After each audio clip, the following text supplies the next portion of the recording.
গুরুত্বপূর্ণ প্রশ্ন, এবং বিশেষ করে সমকালীন যে আপনার যুদ্ধ বিগ্রহ চলছে এই প্রসঙ্গতে এসে অন্তত এটা আরো বেশি প্রাসঙ্গিক হয়েছে।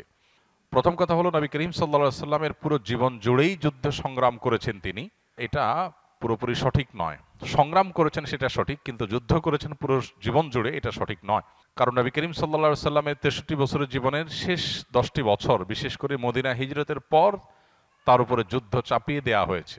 মক্কায় তিনি যে 53 বছর বয়স পর্যন্ত অবস্থান করেছেন, এই বয়সের মধ্যে যুদ্ধ তো দূরের কথা, তার প্রতি আরোপিত জুলুম অবিচার এগুলোর প্রতিকারও তিনি সেই অর্থে পান নাই, বা সেটার জন্য তিনি সেরকম কোনো উদ্যোগই গ্রহণ করেননি, আল্লাহ তাকে সে অনুমোদন দেননি। তিনি শুধু সবর করেছেন মক্কার এই পুরো 53 বছর পর্যন্ত বয়স পর্যন্ত, পুরো সময়টাতে, বিশেষ করে নবুয়াত এর দায়িত্ব বুঝে নেওয়ার পর থেকে নিয়ে তার হিজরতের আগ পর্যন্ত এই পুরো সময়কালটা তিনি শুধু সবর এবং সবর এবং সবর করেছেন।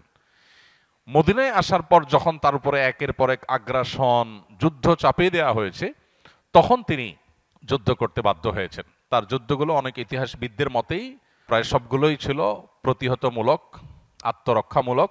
আর যেগুলো তিনি করেছেন সেই যুদ্ধগুলোতে তখনকার আমলের যুদ্ধ যেভাবে হতো সেভাবেই যুদ্ধগুলো হয়েছে, কিন্তু সেই যুদ্ধগুলোতেও মানুষের জীবন, মানুষের প্রাণ যাতে কম যায় সেজন্য তিনি সর্বোচ্চ সচেষ্ট ছিলেন।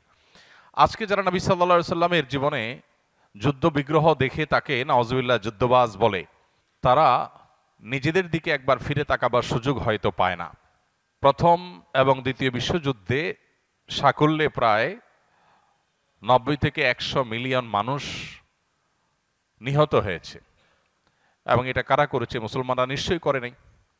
এছাড়া যত বড় বড় যুদ্ধ বিগ্রহ হয়েছে, মিলিয়ন মিলিয়ন মানুষ মারা গেছে, তার প্রায় সবগুলোর সাথে, দু একটা বিচ্ছিন্ন থাকতে পারে, এর বাইরে প্রায় সবগুলোর সাথে অমুসলিমরা, যারা আজ মুহাম্মদ সাল্লাল্লাহু আলাইহি সাল্লামকে নাউজুবিল্লাহ যুদ্ধবাজ বলে আখ্যায়িত করতে চায়, তারাই মূলত জড়িত। যাদের একটা বোমার আঘাতে এখন শত শত হাজার হাজার নিরস্ত্র সাধারণ বেসামরিক মানুষ পিষ্ট হয়ে যাচ্ছে, তারা কি জানে যে মুহাম্মদ সাল্লাল্লাহু আলাইহি সাল্লামের জীবনের 27টি যুদ্ধে অংশগ্রহণ করেছেন নিজে? এর মধ্যে সব যুদ্ধ মিলিয়ে সাকুল্যে উভয় পক্ষের, শুধু নিজের না, উভয় পক্ষের মোট 400 মানুষ মাত্র মারা গেছে। আজকে যেখানে একটি বোম বা একটা সামান্য আঘাত, একটা সামান্য অভিযানেই 400-র বেশি মানুষ মারা যায়, হাজার হাজার মানুষ মারা যায়, লক্ষ লক্ষ মানুষ মারা যায়। তো আজকের পৃথিবীর মানুষ যারা নিজেদেরকে সভ্য বলে দাবি করছে, তারা কোন মুখে মহানবী মুহাম্মদ সাল্লাল্লাহু আলাইহি সাল্লামকে, যার জীবনে 27টি যুদ্ধে সর্বসাকুল্যে 400 বেশি মানুষ মারা যায়নি, তাকে কিভাবে যুদ্ধবাজ বলতে পারে? মূলত নবী করিম সাল্লাল্লাহু আলাইহি সাল্লামের যুদ্ধ এবং সংগ্রামে, রণাঙ্গনে, সমর জীবনেও তিনি মানবিক ছিলেন। এই জন্য তিনি পরিষ্কারভাবে বলেছেন, কোনো নারী শিশুকে যেন কেউ হত্যা না করা হয়। তার সমগ্র জীবনে কোনো রণাঙ্গনে, কোনো জেহাদে তিনি বা তার কোনো সৈনিক কোনো নারীকে, কোনো শিশুকে আঘাত করেছেন, টাচ করেছেন, এরকম কোনো ঘটনাও পৃথিবীর কোনো মানুষ, কোনো ইতিহাসের বইয়ে, কোনো পাতায় কেউ দেখাতে পারবে না। অথচ আজকালকার যুদ্ধবাজ নেতাদের যে যুদ্ধগুলো হয়ে থাকে, সেগুলোর প্রত্যেকটা যুদ্ধে কান পাতলে শোনা যাবে নারী এবং শিশুদের নির্মম আর্তনাদ।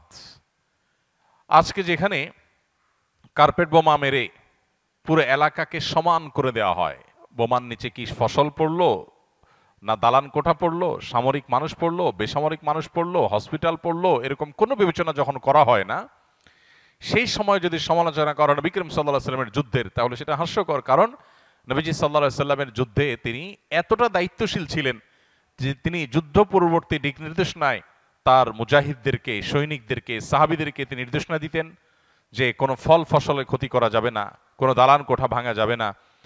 এমনকি কোনো উপাসনালয়ে উপাসনারত মানুষদেরকে, যাজকদেরকে, ধর্ম ব্যক্তিদেরকে, ধার্মিক ব্যক্তিদেরকে বা ধর্মবোদ্ধাদেরকে, তাদেরকে হত্যা করা যাবে না। কোনো উপাসনালয়ে হামলা করার পরে তিনি পারমিশন দিতেন না।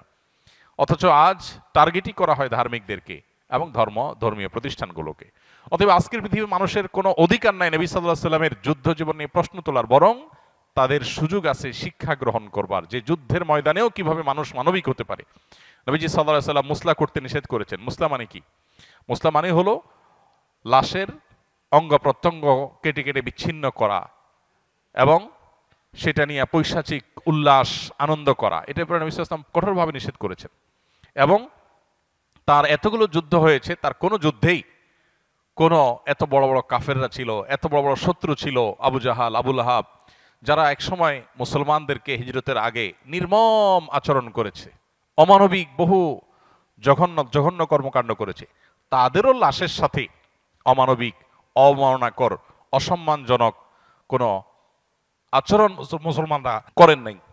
এই যে মুসলমানরা সেই সমস্ত আবু জাহাল, আবু লাহাবের মতো এই ধরনের মানুষদের সাথেও এরকম কোনো নির্মম আচরণ করেননি। এখান থেকে পরিষ্কারভাবে বোঝা যায় আল্লাহ নবী মুহাম্মদ সাল্লাল্লাহু আলাইহি সাল্লামের যে যুদ্ধগুলো ছিল সেগুলো ছিল মানবিক, সেগুলো ছিল দায়িত্বশীল, সেগুলো ছিল আজকের যুদ্ধগুলো চাইতে হাজার হাজার গুণে মানবতার জন্য সত্যিকার অর্থে কল্যাণের উদ্দেশ্যে নিবেদিত।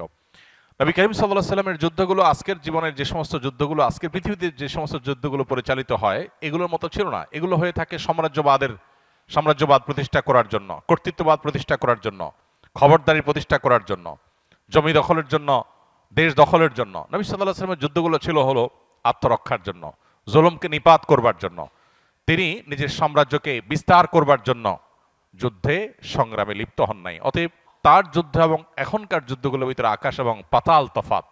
যারা তাকে সমালোচনা করে হয় তার সম্পর্কে ভালো জানে না, নথবা তারা নিছকই তাদের বিশ্বাসগত যে অন্ধত্ব আছে সেই জায়গা থেকে তারা সমালোচনা করে। মুহাম্মদ সাল্লাল্লাহু আলাইহি সাল্লাম তার যুদ্ধ জীবনের কমন একটা রীতি ছিল যে তিনি কখনো সম্মুখ যুদ্ধেও আগে যুদ্ধ শুরু করতে পছন্দ করতেন না, বরং প্রতিপক্ষ যুদ্ধ করলে তারপর তিনি শুরু করতেন। এটা দায়িত্বশীলতার ব্যাপার। ঠিক একইভাবে নবী করিম সাল্লাল্লাহু আলাইহি সাল্লাম সচরাচর প্রত্যেকটা যুদ্ধক্ষেত্রেই তার সাহাবীদেরকে নির্দেশনা দিতেন যে তোমরা যুদ্ধ শুরু করার আগে শেষবারের মতো হলেও শত্রুপক্ষকে আহ্বান করবে শান্তির এবং নিরাপত্তার পথে আসার জন্য। তারা যদি মানে তো ভালো, যদি তারপরও তারা ডিনাই করে তাহলে চূড়ান্তভাবে তোমরা যুদ্ধে লিপ্ত হবে।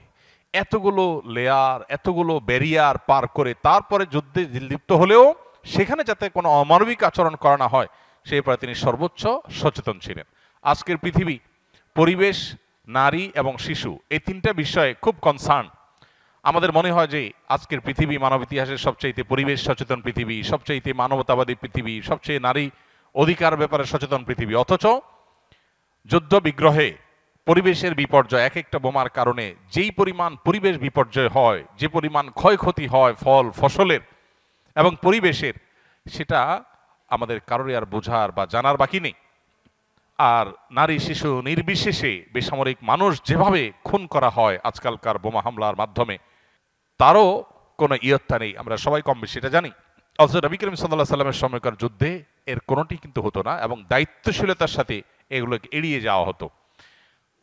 আমরা নবী সাল্লাল্লাহু আলাইহি সাল্লামের যুদ্ধগুলোর দিকে তাকালে দেখতে পাই তিনি কি আসলে যুদ্ধ করার জন্য লালায়িত ছিলেন নাকি যুদ্ধ তার উপরে চাপিয়ে দেওয়া হয়েছে। আমরা দেখি তার জীবনে মেইন যুদ্ধ যেগুলো ছিল, বদর, ওহুদ, খন্দক, সবচেয়ে প্রসিদ্ধ যে তিনটা যুদ্ধ, এই যুদ্ধগুলো আমরা দেখি হয় মদিনার মধ্যেই একেবারে মদিনার উপকণ্ঠে, আর না হলে মদিনার অদূরে যুদ্ধগুলো হয়েছে। তার মানে যুদ্ধ করতে তারা দূরে গিয়েছেন, এই ঘটনা ঘটেছে জীবনে 1-2 বার। আর বেশিরভাগ ক্ষেত্রে তাদের উপরে চাপিয়ে দেওয়া হয়েছে। খন্দকের সময় কি হয়েছে, মক্কা থেকে মুশরিকরা এসে মদিনাকে দখল করতে চেয়েছে, আত্মরক্ষার জন্য খন্দকের যুদ্ধ করতে হয়েছে। ওহুদের যুদ্ধ একইভাবে, মক্কা থেকে তারা যুদ্ধ করতে ওহুদে আসছে, মদিনায় আসছে, মদিনা রক্ষার জন্য তারা যুদ্ধ করেছেন।